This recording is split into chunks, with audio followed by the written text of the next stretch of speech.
Bienvenidos de nuevo. Ahora vamos a hacer 2 bloques. Habíamos hablado que tenemos 7 bloques. Vamos a trabajar en esta ocasión el acceso a la información y la manipulación.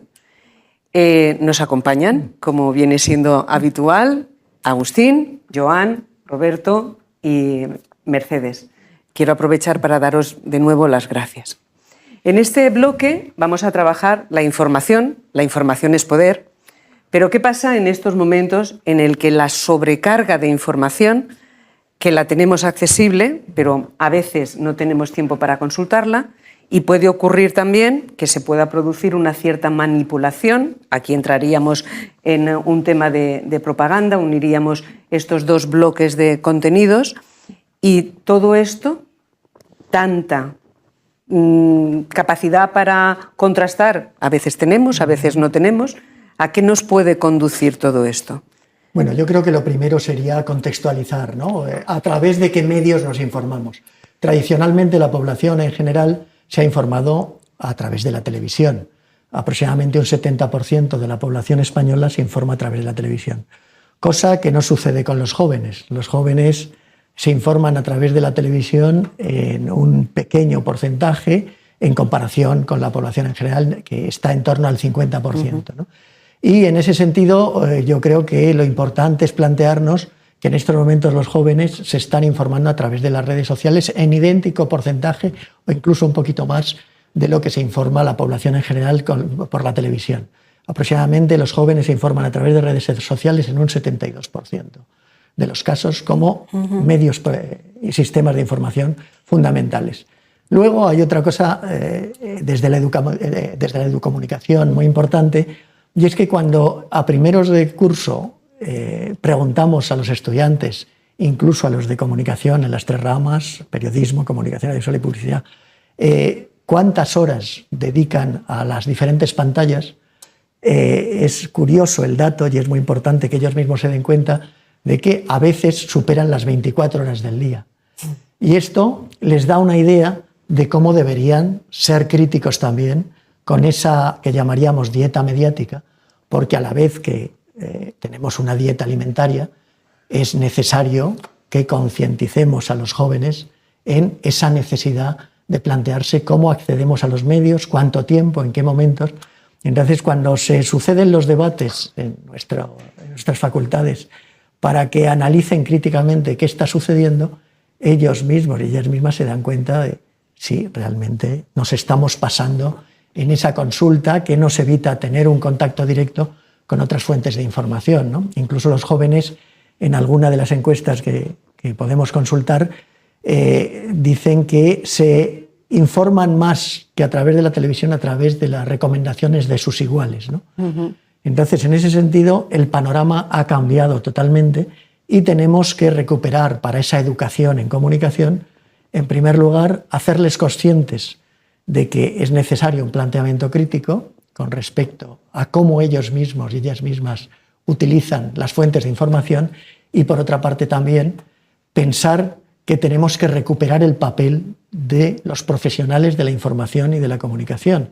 En estos momentos hay un reglamento europeo que intenta evitar las interferencias, por ejemplo en las elecciones, cuando se incluyen bulos y desinformación. Ha habido medios influidos por Rusia que han estado alterando totalmente a través de bots pues esa información que podía influir en elecciones. La Comunidad Europea, la Unión Europea, está influyendo fundamentalmente en que se respete la libertad de información y, por otra parte, en evitar y en filtrar el que haya desinformación en los medios, que yo creo que es un tema al que podría referirse también el propio Roberto. El tema de la desinformación, que es un tema de plena actualidad, no es un tema actual, tiene su origen en los años 90 del siglo XX. Es interesante rescatar una frase de Guy Durandin del año 1995. Para Durandin, la desinformación es un conjunto organizado de engaños, es decir, de tal manera que aparentemente es veraz, tiene que ser coherente el engaño, las mentiras tienen que estar bien organizadas para que surta su efecto. Un estudio del MIT descubrió que las noticias falsas, las fake news, tienen mayor acceso, mayor éxito que las noticias veraces y verdaderas. Esto nos tiene que poner en alerta a nosotros, educadores, comunicadores, comunicadoras, en cuanto a cómo descubrimos, hacemos descubrir a nuestros estudiantes y a la ciudadanía esta sarta de mentiras que no parecen mentiras. En el momento que la gente crea que es mentira o que está siendo manipulada o está siendo engañada, dejó de surtir efecto. Es una pieza fundamental el tema de descubrir las claves para conocer cómo estamos siendo desinformados por los medios de comunicación. Los medios de comunicación han perdido de alguna manera su credibilidad ante la población. En estos momentos la ciudadanía recurre a otros medios. Creo que es una obligación nuestra de los ciudadanos, ciudadanas, educar para informar, no para desinformar, y dar algunas cuestiones claves para descubrir el engaño. La mentira, toda mentira tiene una historia, es decir, vamos a descubrir un trabajo interesante para los niños y los jóvenes, es llevar al aula una mentira y descubrir la historia de esa mentira, es decir, cómo nace, cómo se desarrolla, cómo impacta, y poner a las niñas y niños como investigadores de la realidad informacional que nos rodea. Este es un paso decisivo, es decir, los medios de comunicación en los últimos 20 años han cambiado sustancialmente. Y en estos momentos tenemos, por un lado, los medios convencionales, tenemos los medios por redes, tenemos los medios asociados a partidos políticos, tanto en analógico como en digital.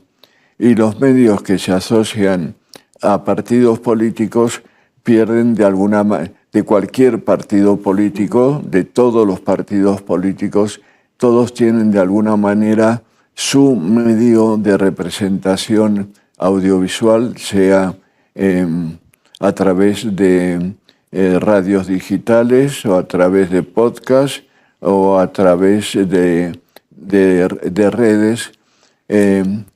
Creo que una forma entretenida y al mismo tiempo educativa es poner a los jóvenes y a las jóvenes como investigadores de la información y poner 2 o 3 ejemplos cercanos, latentes, que impactan a la población y que ellos también se sienten impactados.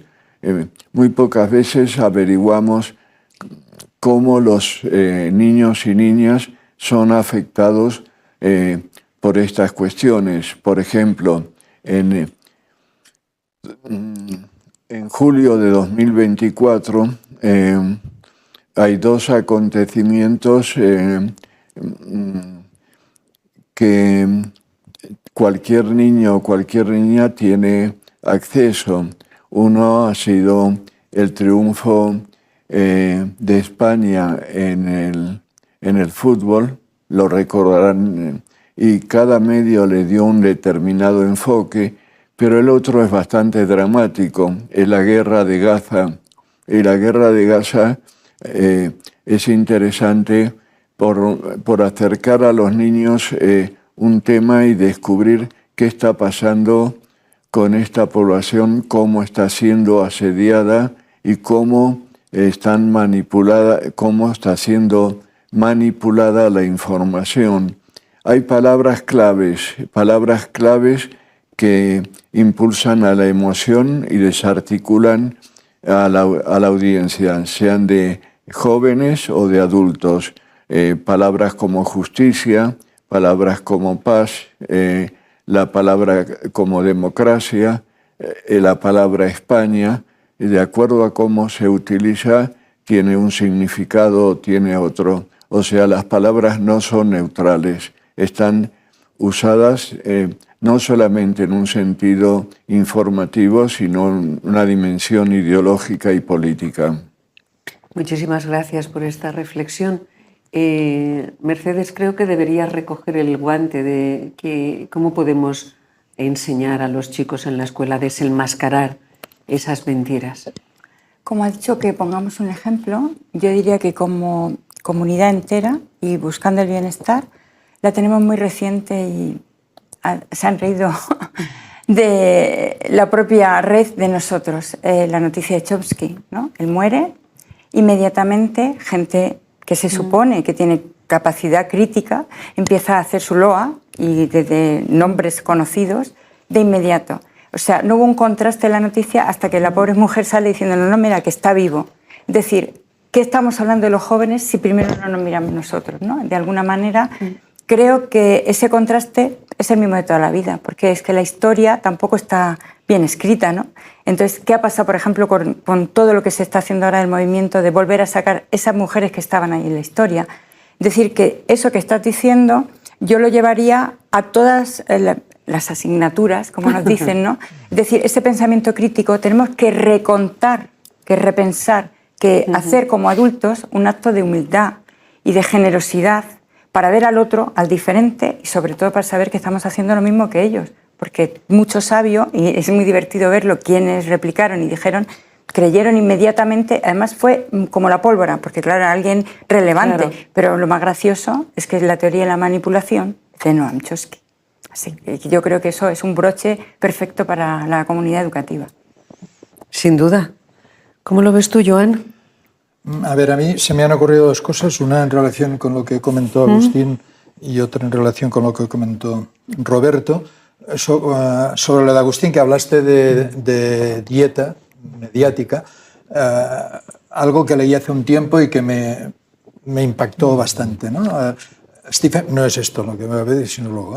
Steven Pinker cuenta que la mejor reliquia que conservamos del cerebro y de la era primitiva es el cerebro moderno, porque bueno, es un cerebro que fue configurado durante la era de los cazadores-recolectores y que ahora se maneja con unas tecnologías sofisticadísimas, etc.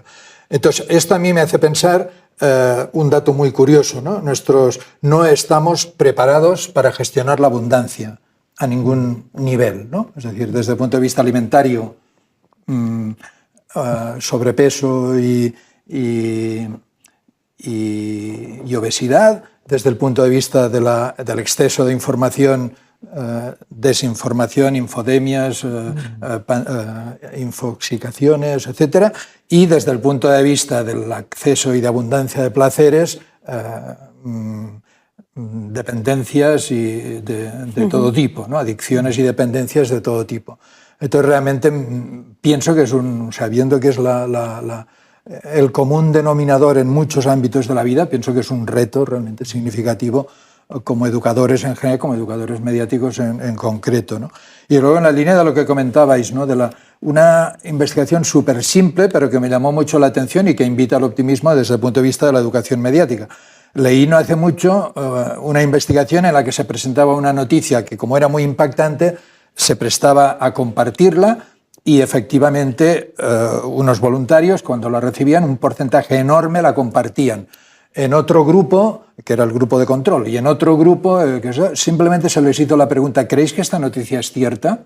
No se les dijo que no lo fueran y tal. El solo hecho de preguntarles que se plantearan, hubo un porcentaje bajísimo los que cuando se les dio la oportunidad la compartieron, ¿no? Es decir, esa necesidad de crear el espíritu que hace que el solo crear el interrogante ya ayude a adoptar otra actitud ante los medios. Me parece optimista de cara a nuestro trabajo, ¿no? A nuestra función. Bueno, un poco comentar la situación que tenemos en redes en estos momentos, donde hay influencers, utilizando un término anglosajón, y followers, ¿no?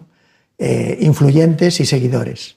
Yo creo que se está permitiendo y se está facilitando el que haya muchas personas que no tienen cosas que decir y que sin embargo las dicen a través de las redes. Por una parte, habría que volver a recuperar el periodismo de calidad y las fuentes fundamentales y las reglas, normas fundamentales del periodismo, que es buscar la verdad a través de las fuentes, ir al lugar y contarlo, y además contrastar las fuentes.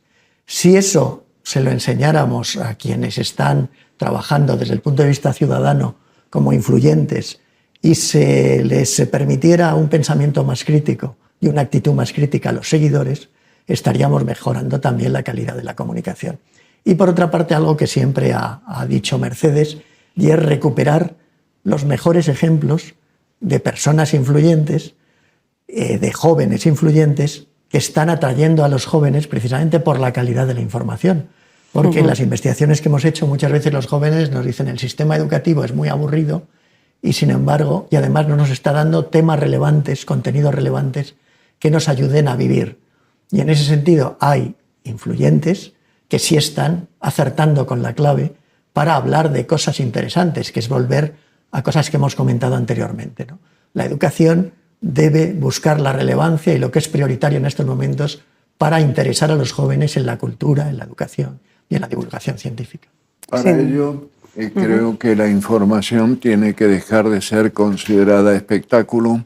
Las guerras se constituyen un espectáculo para atraer audiencias y recurren continuamente a lo emocional y no a lo específicamente informativo.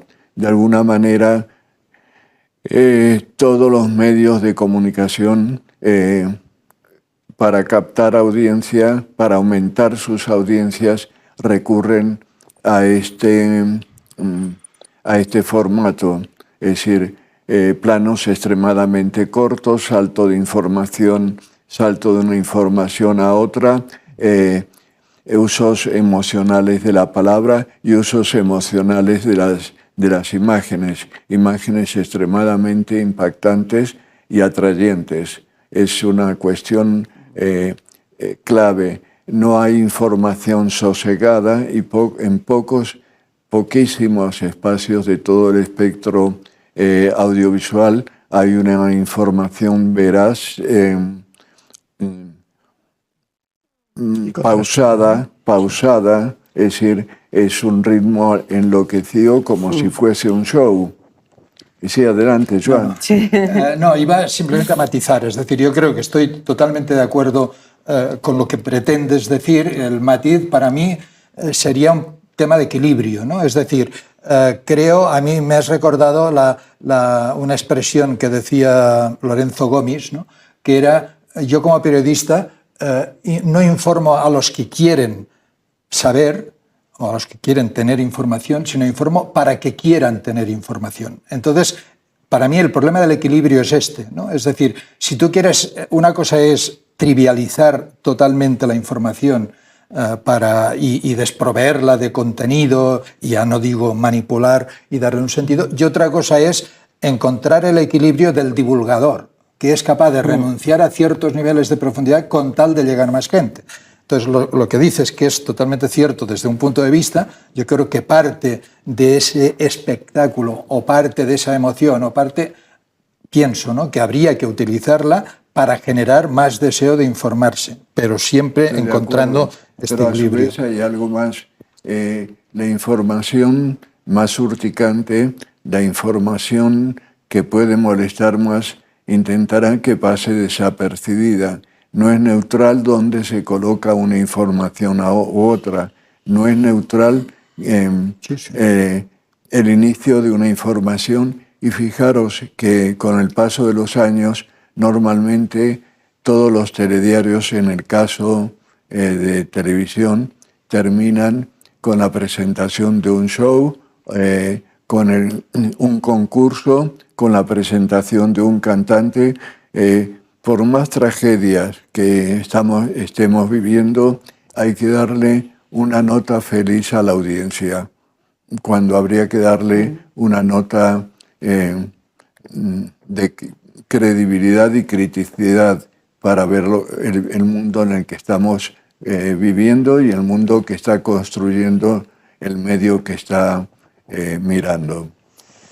Pues desde luego yo creo que sí que hay una idea muy clara, ¿no? Que es la necesidad de transmitir a toda la comunidad educativa esa necesidad de convertirnos en investigadores de la información. Me parece un mensaje muy, muy potente y en función de eso establecer nuestra dieta mediática. Si somos lo que comemos, pues posiblemente pensamos en función de lo que estamos consumiendo. Y en algunas ocasiones sí que es verdad consumir, ¿no? Y ese exceso de consumir comida basura nos puede llevar a consecuencias graves de salud.